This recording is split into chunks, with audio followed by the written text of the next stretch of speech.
नमस्कार प्रिय विद्यार्थियों। करंट अफेयर्स की क्लास में आपका स्वागत है। जीनियस कोचिंग क्लासेस के यूट्यूब चैनल पर आपका स्वागत है। चलिए हम आज देखते हैं 1 अप्रैल 2024 का करंट अफेयर्स। ध्यान लगा के पढ़ें, रजिस्टर में सारे प्रश्नों को नोट करें और अच्छे से इन्हें याद भी करें। और आप डेली अखबार और न्यूज़ से जुड़े रहें, जिससे कि आपका करंट अफेयर्स प्रतिदिन कंप्लीट हो सके। चलिए देखते हैं। सबसे पहले आज का सुविचार क्या है। पहाड़ चढ़ने का एक उसूल है, झुककर चढ़ो। जिंदगी भी बस इतना ही मांगती है, अगर झुककर चलोगे तो मंजिल तक पहुंच जाओगे। जब पहाड़ पे चलते हैं तो हमको आगे झुकना होता है। जैसे कि ये देखो, झुक के व्यक्ति चढ़ रहा है। जिंदगी में झुकने से तात्पर्य क्या है? नहीं कि झुक के चलते फिरो। भाई झुकने से तात्पर्य है आपके अंदर अहम, ईगो, अहंकार नहीं होना चाहिए। आपको दूसरों के सामने हमेशा नम्रता से पेश आना चाहिए। कितने ही बड़े ऊंचे पद पर, प्रतिष्ठा पे पहुंच जाओ, पर हमेशा पैर जमीन पर ही रहना चाहिए। नम्रता जीवन में हमेशा रखनी चाहिए। और हमको पता ही नहीं चलता कि कब हमें अहंकार पकड़ लेता है। गोस्वामी जी कहते हैं, को है इस जग माही, पद पाए अभिमान तेह नाही। इस जग में ऐसा कौन है जिसको पद और प्रतिष्ठा पकड़ के अहंकार ना होता हो। पर जो अहंकार से बच गया, उसने ही शानदार और सुंदर जीवन जिया और सफलताएं प्राप्त की। चलिए देखते हैं पहला प्रश्न क्या है। विश्व पियानो दिवस। विश्व पियानो दिवस हर साल कब मनाया जाता है? पियानो एक वाद्य यंत्र होता है, जैसे ढोलक, हारमोनियम, ऐसे पियानो। 28 मार्च, 29 मार्च, 30 मार्च, 31 मार्च। पता है तो कमेंट करिए। पता है तो कमेंट करें। कमेंट करने से आप जो है थोड़ा सा किया करें कमेंट, क्योंकि जिससे मोटिवेशन होता है टीचर को भी और अन्य स्टूडेंट जो पढ़ रहे हैं आपके साथ भी। और कमेंट आप तभी कर पाएंगे जब आपको जानकारी होगी। चलिए तो सही इसका आंसर क्या है? 29 मार्च। सही आंसर क्या है इसका? 29 मार्च। विश्व पियानो दिवस हर साल 29 मार्च को मनाया जाता है। अब उसका उद्देश्य क्या है? उद्देश्य वही है कि भाई लोग बाग पियानो जैसे वाद्य यंत्रों से ज़्यादा जुड़ें, उसमें नवाचार कर सकें, नई नई चीज़ें सीख सकें, पियानो के संगीत को समझ सकें। इसलिए पियानो दिवस मनाया जाता है। विश्व पियानो दिवस 29 मार्च को मनाया जाता है। विश्व पियानो दिवस का उद्देश्य पियानो और उसके संगीत का जश्न मनाना, उसके सांस्कृतिक महत्व और समाज पर प्रभाव के बारे में जागरूकता फैलाना। इस दिन का उद्देश्य लोगों को पियानो की सुंदर और बहुमुखी इस प्रतिभा की सराहना करने के लिए एक साथ लाना और उनके विकास और विकास में योगदान देने वाले वाले कई प्रतिभाशाली संगीतकारों और संगीतकारों को पहचानना। जो बहुत अच्छा पियानो बजाते हैं उनको सराहना देना, उनको और मोटिवेट करना, लोगों को पियानो से ज़्यादा से ज़्यादा जोड़ना, इसका उद्देश्य। अगला प्रश्न है, हाल में ही सिनेवेस्टर अंतर्राष्ट्रीय फिल्म महोत्सव का की मेजबानी कौन करेगा? अंतर्राष्ट्रीय फिल्म महोत्सव है सिनेवेस्टर। सिनेवेस्टर इंटरनेशनल फिल्म फेस्टिवल का जो है आयोजन कहाँ हो रहा है या मेजबानी कौन करेगा? चंडीगढ़, गोवा, मुंबई, इनमें से कोई नहीं। पता है तो कमेंट करें। चंडीगढ़, गोवा, मुंबई, इनमें से कोई नहीं। सही आंसर क्या है? कमेंट करिए। देखिए आप पढ़ेंगे तभी कमेंट कर पाएंगे। सही इसका आंसर क्या है? चंडीगढ़। सही आंसर क्या है इसका? चंडीगढ़। तो देखें आप लोग, सही आंसर क्या है? Chandigarh. Cinevest international film festival Chandigarh में आयोजित किया जा रहा है। का उद्घाटन बोमन ईरानी करेंगे। बोमन ईरानी जी को आप जानते ही हैं, एक अभिनेता हैं। यह फिल्म फेस्टिवल 27 से 31 मार्च चंडीगढ़ में हो रहा है। इसमें बड़ी संख्या में फिल्म सितारे, सारे एक्टर्स, एक्ट्रेस इसमें हिस्सा लेंगे।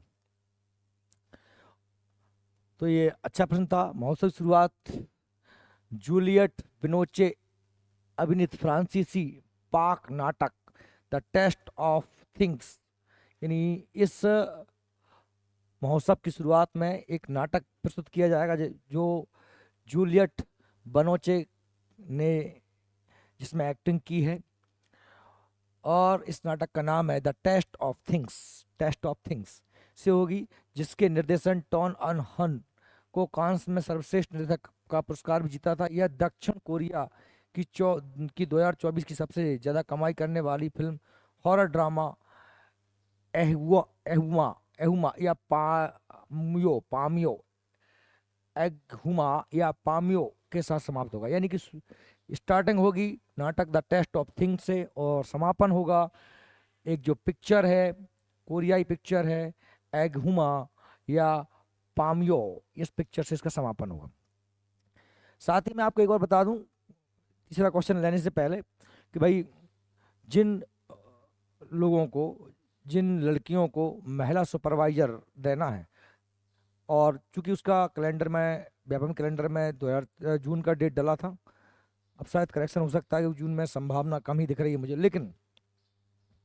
लेकिन तैयारी तो आपको अभी से करनी पड़ेगी। और आप ध्यान दें कि इसके लिए हम आज शाम, सोमवार आज शाम 4 बजे से 4 से 5 रीजनिंग, चूंकि इसमें रीजनिंग भी है, और 5 से 6 साइंस, ये सुपरवाइजर का बैच है। इस बैच में हम जो है स्टार्ट कर रहे हैं आपके लिए, ऑनलाइन भी ऑफलाइन भी है। ऑनलाइन मात्र 499 रुपये में ये है, मात्र 499 रुपये में ऑनलाइन महिला सुपरवाइजर का बैच। और ऑफलाइन की बात करें तो ऑफलाइन शाम को 4 बजे से है। दोनों बैच आप ऑनलाइन या ऑफलाइन जैसे भी चाहें ज्वाइन कर सकते हैं। ऑनलाइन यदि आपको ज्वाइन करना है तो आप डिस्क्रिप्शन में जाएं और हमारी एप्लीकेशन की लिंक दी हुई है, एप्लीकेशन डाउनलोड करें, डेमो क्लास लें। और आज शाम को 4 बजे से इसकी डेमो क्लास भी रहने वाली है, लाइव रहेगी यूट्यूब पे। इसमें करंट अफेयर, इसमें हमारा रीजनिंग की भी लाइव रहेगी और हमारा साइंस की भी लाइव रहेगी।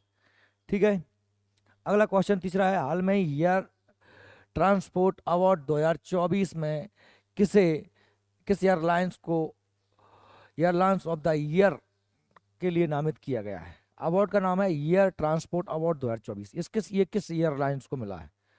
Spice jet, air India, Indigo, इनमें से कोई नहीं। इनमें से किस एयरलाइंस को ये नामित किया गया है एयर ट्रांसपोर्ट अवार्ड 2024? इनमें से किस एयरलाइंस को नामित किया गया है? Spice jet, air India, Indigo. पता है तो कमेंट करें, कमेंट करें। मैं बताता हूं सही आंसर क्या है इसका, सी इंडिगो। इंडिगो जो है, इंडिगो हाल में इंडिगो ने एयर ट्रांसपोर्ट अवार्ड 2024 में एयरलाइंस ऑफ द ईयर का अवार्ड जीता। भारत के अग्रणी वाहक इंडिगो को एयर ट्रांसपोर्ट अवार्ड 2024 में एयरलाइंस ऑफ द ईयर नामित किया गया है। यह उद्योग जगत के नेताओं की भागीदारी के साथ 2024 में एयर ट्रांसपोर्ट संगोष्ठी की बगल में ही हुआ है। ये हमारा इंडिगो, इंडिगो आप लोग देखा होगा, इंडिगो लिखा रहता है इस प्रकार के प्लेनों पर, ये मालवाहक जहाज होते हैं। और एयर ट्रांसपोर्ट अवार्ड 2024 में एयरलाइन ऑफ द ईयर इसने जीता है। ठीक है, एयर ट्रांसपोर्ट अवार्ड 2024 किसने जीता है? इंडिगो ने। चलिए अगले प्रश्न पे चलते हैं। हाल में ही boxing sub junior national championship का टाइटल किस टीम ने जीता है? अच्छा प्रश्न है। Boxing sub junior national championship यानी हमारे देश के अंदर ही नेशनल चैंपियनशिप काय की बॉक्सिंग की किसने जीती है?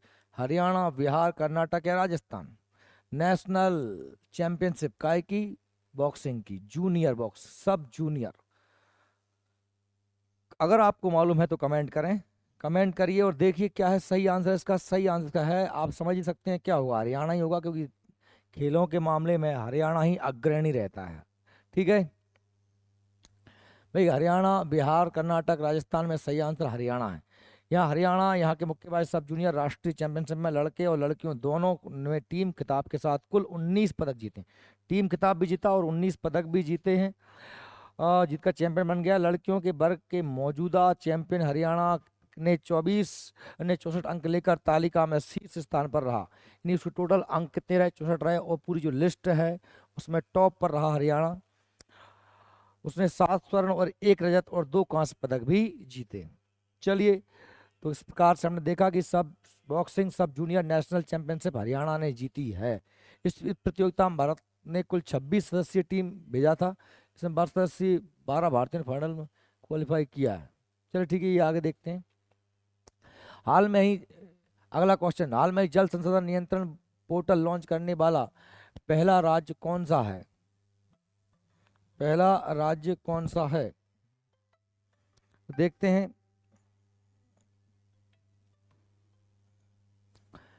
हाल में ही जल संसाधन नियंत्रण पोर्टल लॉन्च। जल संसाधन नियंत्रण पोर्टल पोर्टल लॉन्च किसने किया है? आप इसका आंसर दीजिए।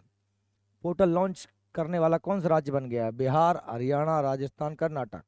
एक ऑनलाइन जल संसाधन पोर्टल लॉन्च करने वाला राज्य कौन सा है? तो सही इसका आंसर है, सही आंसर क्या है बताइए? राजस्थान। क्या है? राजस्थान। क्योंकि राजस्थान आप जान रहे हैं कि एक सूखा प्रदेश है, वर्षा की बहुत दिक्कत रहती है, जल अभाव है। अरावली पर्वत के कारण यहाँ पर वृष्टि छाया प्रदेश बन जाता है, थार का रेगिस्तान बन जाता है। तो वहाँ पर जल को सुरक्षित रखना और जल के बारे में लोगों को जागरूक करना, जल है तो जीवन है, इसलिए एक ऑनलाइन जल संसाधन पोर्टल लॉन्च किया है। जल संसाधन नियंत्रण बोर्ड पोर्टल लॉन्च किया है। तो भाई ये जो पोर्टल है, ये राजस्थान सरकार ने लॉन्च किया। राजस्थान जल संसाधन पोर्टल लॉन्च करने वाला पहला राज्य राजस्थान बन गया। राजस्थान सरकार के जल संसाधन मंत्री सुरेश सिंह रावत ने सिंच भवन जयपुर राजस्थान में इस पहल की शुरुआत की, और यह पोर्टल राष्ट्रीय जल विज्ञान परियोजना के अंतर्गत संसाधन विभाग द्वारा विकसित किया गया है। क्वेश्चन नंबर 6, हाल में ही एस एंड पी ग्लोबल ने वर्ष 2025 में भारत की जीडीपी वृद्धि दर कितने प्रतिशत रहने का अनुमान किया है? अभी मैंने आपको 2 दिन पहले ही बताया था कि अलग अलग कंपनियां जो होती हैं, अलग अलग देशों की जीडीपी अगले वित्तीय वर्ष में कितनी हो सकती है, जीडीपी सकल घरेलू उत्पाद वृद्धि दर कितनी हो सकती है, उसका अनुमान लगाती हैं। तो ये S&P ने कितनी अनुमान की है? 6.1, 6.5, 6.8, 7.1 कितनी रहने की उम्मीद है ये S&P ग्लोबल ने 2025 के लिए? तो देखते हैं कितने की है। सी यानी 6.8। जबकि अभी जो मैंने बताया था कंपनी का नाम तो मेरे मेरे से दिमाग छोड़ गया, लेकिन आप पिछले करंट अफेयर्स के क्वेश्चन में देख लेना, उसमें 6.5 माना था उन्होंने। तो इन्होंने कितना माना है? 6.8 माना है। S&P कंपनी, ये है जो S&P ग्लोबल ने एक संस्था है, ने अनुमान 40 बेसिक पॉइंट बढ़ा दिए हैं। यह चालू वित्त वर्ष के 7.6 के पूर्वांश से अभी कम है। S&P ग्लोबल वर्ष द्वारा लगाया गया अनुमान RBI के 7% अनुमान से थोड़ा सा कम है। यानी हमारा RBI जो हमारा बैंकों का बैंक है RBI, उसने कितना अनुमान लगाया 2025 के लिए? 7%। जबकि S&P कह रही है 6.8%। ज़्यादा अंतर नहीं है, बराबर ही है।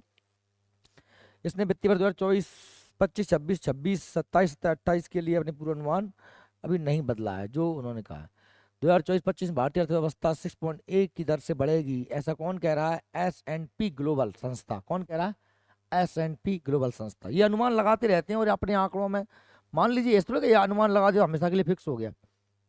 हो सकता है सूखा पड़ जाए, जैसे कोई और दिक्कत हो जाए, कोई युद्ध वगैरह हो जाए, तो फिर वो अपने आंकड़े उस हिसाब से हर महीने में, हर 2-3 महीने में अपडेट भी करती रहती है। अगर ज़्यादा दर उन्होंने अनुमान लगाया था, अब वहाँ सूखा पड़ गया तो इतनी दर से नहीं बढ़ पाएंगे, तो दर को कम कर देते हैं। ठीक है, और अच्छी व्यवस्था हुई बढ़ा भी देते हैं। मार्च 2024 में S&P ग्लोबल रिपोर्ट की मुख्य विशेषताएं क्या है? 2023-24 में भारतीय अर्थव्यवस्था की 7.4 दर से बढ़ने की उम्मीद। ठीक है, ये पुराना आंकड़ा था, 25-26 में 7% उम्मीद थी, अब थोड़ी सी इसने कम की है, इस बार 6.8 कर दिया है। उधर 25 चीन की जीडीपी वृद्धि दर धीमी होकर 4.6%, और वित्त वर्ष 24-25 में 5.4% की रहने की संभावना है। मतलब चीन की जो विकास दर है वो कम हो जाएगी, भारत की विकास दर थोड़ी सी बढ़ रही। रिपोर्ट में एशियाई उभरते बाजार अर्थव्यवस्था में मजबूत वृद्धि के अनुमान लगाया जाए, जिसमें भारत, इंडोनेशिया, फिलीपींस और वियतनाम अग्रणी राज्य हैं। दक्षिण कोरिया, ताइवान, सिंगापुर और जैसे व्यापार पर निर्भर एशिया प्रशांत देशों में विकास की दर तेजी आएगी, और जापान और ऑस्ट्रेलिया जैसे अपेक्षाकृत घरेलू मांग वाले देशों में गिरावट भी रहेगी। अगला क्वेश्चन है, हाल में ही RBI ने किस बैंक पर मौद्रिक जुर्माना लगाया है? RBI बैंकों का बैंक है, बैंकों के लिए नियम कानून रूल्स तय करता है, और उन रूल्स के यदि कोई बैंक फॉलो नहीं करता है या अपनी मनमानी चलाता है तो RBI उन पर जुर्माना भी सजा के रूप में उन पर जुर्माना भी लगाता है। रिवर्स रेपो रेट सारी रेट है, ब्याज दर तय करता है आरबीआई, बैंकों का बैंक आरबीआई। तभी आरबीआई ने मौद्रिक जुर्माना लगाया, किस बैंक पे लगाया है? Yes bank, HDFC bank, axis bank या डीसीबी बैंक? आपको मालूम है तो आप कमेंट करिए। इकोनॉमिकल क्वेश्चन थोड़े से टफ लगते हैं बच्चों को, लेकिन फिर भी पढ़ना तो पड़ेगा, बच्चे आते हैं तो पढ़ना तो पड़ेगा भैया। तो सही आंसर क्या है? सही आंसर है डीसीबी बैंक। कौन सा है? DCB bank. सही आंसर है डीसीबी बैंक। एक सेकंड, हमारे साहब आ रहा हूँ मैं। आई हैं?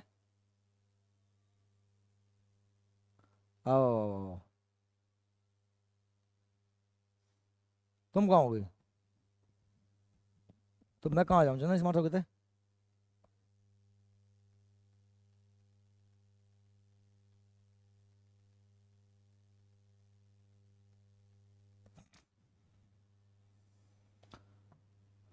देखिए, अगला क्वेश्चन है क्वेश्चन नंबर 7। हाल में ही आरबीआई ने, तो हमने कहा इसका सही आंसर क्या है? DCB bank.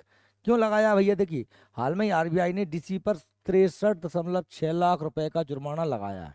आरबीआई के मुताबिक डीसीबी बैंक कतिपय एमसीएलआर से संबंध अस्थिर दर वाले अग्रिमों में नियत अवधि पर ब्याज दरों को पूर्व निर्धारित करने में विफल रहा।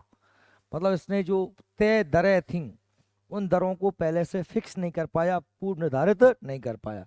इसलिए केंद्रीय बैंक ने, यानी केंद्रीय बैंक मतलब आरबीआई ने बताया कि तमिलनाडु मार्केटाइल बैंक पर अग्रिमों पर ब्याज दर और बड़े क्रेडिट पर सूचना के केंद्रीय भंडार पर जारी कुछ निर्देशों का पालन न करने के कारण 1.31 करोड़ रुपए का जुर्माना भी लगाया गया। डीसीबी पर लगाया गया 63 लाख का, और ये तमिलनाडु मार्केटाइल बैंक पर लगाया गया 1.31 करोड़ रुपए का जुर्माना लगा दिया गया। ठीक है। हाल में ही किस राज्य में पहचानी गई गहरे समुद्र की आइसोपॉड का नाम? आइसोपॉड है, गहरे समुद्र में रहने वाला, है ना, एक जंतु है, जलीय जीव है, का नाम इसरो के नाम पर रखा गया। अच्छा क्वेश्चन है। इसरो भारत की, आप जानते हैं, अंतरिक्ष एजेंसी है। इसरो के नाम पर हमने एक आइसोपॉड, आइसोपॉड क्या है? एक जलीय जीव है, पानी में रहने वाला जंतु है, जो मिला है समुद्री नए नई प्रकार की जाति है, तो उसका नाम इसरो के नाम पे रखा गया है। केरल, महाराष्ट्र, उड़ीसा, तमिलनाडु, ये मतलब किस राज्य में मिली है ये समुद्री जीव जो है, समुद्री आइसोपॉड किस राज्य में मिली है? तो आपको आंसर बताना है, केरल, महाराष्ट्र, उड़ीसा या तेलंगाना। सही इसका आंसर क्या है? कमेंट करिए, मैं बताता हूँ। केरल है, सही आंसर क्या है? केरल। तो वो केरल क्या है? केरल में आपको पता है, केरल में अष्टमुदी झील है। हाल में ही देखिए, हाल में ही कोल्लम तट पर खोजी गई गहरे समुद्र में आइसोपॉड की एक नई प्रजाति मिली, का नाम हमने किस नाम पर रख दिया? भारतीय अंतरिक्ष अनुसंधान संगठन, इन इसरो के नाम पर रखा है। नए ब्रांच भारत में पाए जाने वाली बात के गंभीर दूसरी प्रलिखित ब्रांच है।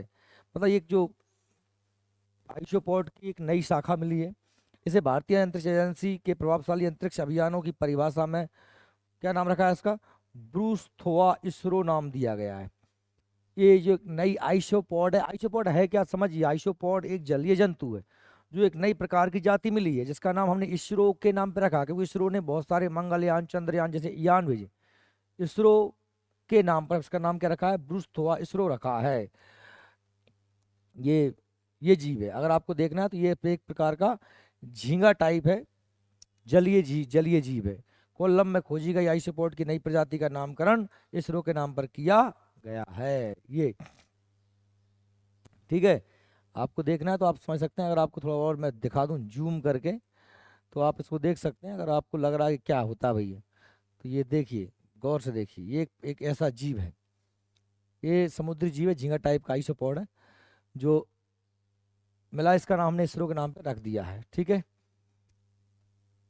कोल्लम के बारे में, कोल्लम केरल के मध्य में स्थित प्रसिद्ध अष्टमुदी झील है, और जो पर्यटकों के लिए लोकप्रिय नौकायन आकर्षण है, यहाँ पर यहीं पर स्थित है। कोल्लम नहर भी मुख्य रूप से शहर से होकर गुजरती है। इसमें कोल्लम को देश की जल मार्ग प्रणालियों में प्रमुख विशेषता मिलती है। यह झील अलग अलग आकार के कई द्वीपों से युक्त है, जो इसकी सुंदरता में चार चांद लगाते हैं।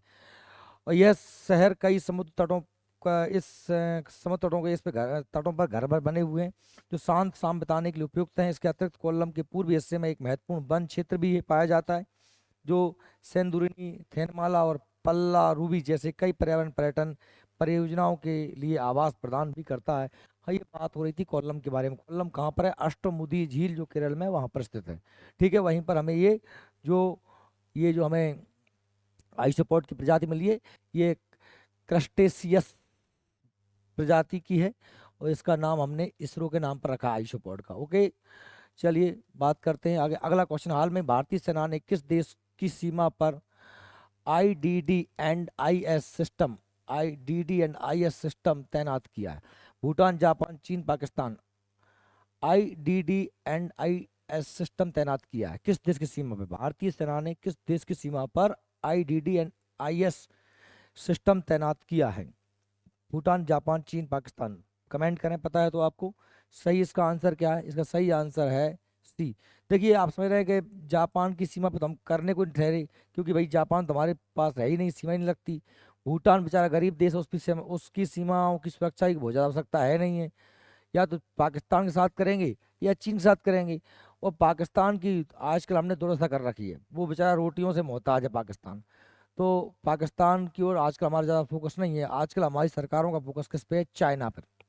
तो सही आंसर क्या है? चाइना। हाल में ही भारत चीन सीमा के इस क्षेत्र में पहले से ही 9,000 सैनिक तैनात हैं। भारतीय जवान 532 मीटर लंबी सीमा की और ज़्यादा सुरक्षित करेंगे। पिछले एक दशक में इस क्षेत्र में भारी इंफ्रास्ट्रक्चर इन्वेस्टमेंट, इन बहुत से रोड वगैरह बनाए हमने, विकास देखा गया है। केंद्र में बीजेपी की सरकार बनने के बाद इस क्षेत्र में पर्यटन को भी बढ़ावा दिया गया है। अगला क्वेश्चन है, हाल में ही विद्युत मंत्रालय द्वारा किसे मिनी रत्न श्रेणी वन में रखने का दर्जा दिया गया? आपको पता है भारत में महारत्न, नवरत्न आदि कंपनियों के दर्जा बैठो लेके जी बैठ जाओ, दर्जा दिया गया है। इसमें जो है हाल में ही विद्युत मंत्रालय द्वारा मिनी रत्न की श्रेणी फर्स्ट में रख दिया गया। महारत्न, नवरत्न ये कंपनियां हैं जो समय समय पर इनके कुछ आर्थिक हितों को देखते हुए सरकार इन्हें क्या है दर्जा देती है। तो अभी इनमें से कौन सी कंपनी है जिसको मिनी रत्न श्रेणी वन में रख दिया है सरकार ने, विद्युत मंत्रालय ने? तो आरएलडीसी या फिर ग्रिड इंडिया, एनएलडीसी, या इनमें से कोई नहीं। तो सही इसका आंसर क्या है? आपको पता है तो कमेंट करिए। सही इसका आंसर है, देखिए, हाल में विद्युत मंत्रालय द्वारा किसे मिनी रत्न की श्रेणी का दर्जा दिया गया? तो सही आंसर है B, grid India. Controller of India ने mini ratna division one central public area infrastructure का दर्जा प्राप्त करने का महत्वपूर्ण उपलब्धि हासिल किया। किसने? सेंट्रल पब्लिक एरिया इंटरप्राइज ने प्राप्त किए। और यह सम्मान भारत सरकार के विद्युत मंत्रालय द्वारा देश के विद्युत परिदृश्य में बेरोजगारी भारत की महत्वपूर्ण भूमिका को शामिल किया गया। 2009 में स्थापित फ्लोट इंडिया के पास भारतीय विद्युत प्रणाली के प्लाज्मा कॉरपोरेशन का प्रदर्शन करना एक महत्वपूर्ण दायित्व है। अब ये मिनी रत्न और नवरत्न है क्या? इसके लिए आपको इकोनॉमिक्स पढ़नी पड़ेगी। और इकोनॉमिक्स में आपको हम पढ़ेंगे कि महारत्न कंपनी का दर्जा या नवरत्न कंपनी का दर्जा या मिनी रत्न कंपनी का दर्जा उन कंपनियों को दिया जाता है जिनका एक वार्षिक टर्नओवर होता है फिक्स के इतना रुपए कम से कम जो है कंपनियां प्राप्त करें। तो ये वर्तमान भारत में 13 महारत्न कंपनियां, कितनी है? 13। ये कम से कम आपको इतनी संख्या याद होनी चाहिए। जैसे भारत पेट्रोलियम कॉर्पोरेशन, जिसे हम बीपीसीएल बोलते हैं, steel authority of India limited, तेल एवं प्राकृतिक गैस निगम ONGC, Indian oil corporation limited IOCL, oil India limited, Bharat heavy electricals limited BHEL भेल जो हमारे भोपाल में है, और साथ में ही जो हमारी ग्रामीण विद्युतीकरण निगम है आरईसी, और Hindustan petroleum corporation limited HPCL, coal India limited ICL, CIL, और राष्ट्रीय ताप विद्युत निगम NTPC, national thermal power plant corporation, भारतीय गैस प्राधिकरण limited GAIL, power finance corporation, power grid corporation, ये 13 कंपनियां हैं जिनको सरकार ने महारत्न का दर्जा दिया है, और कुछ को नवरत्न का दिया है, कुछ को मणि रत्न का दिया है। ठीक है, चलिए, तो ये हमारे आज के करंट अफेयर्स कंप्लीट होते हैं। अगर आपको उसकी पीडीएफ चाहिए तो आप जो है एप्लीकेशन में लिंक दी हुई है, हमारे डिस्क्रिप्शन में लिंक दी है हमारे एप्लीकेशन की, एप्लीकेशन डाउनलोड करें, और एप्लीकेशन में ये फ्री ऑफ मटेरियल में आपको ये प्राप्त होगी। धन्यवाद, मिलते हैं कल की क्लास में।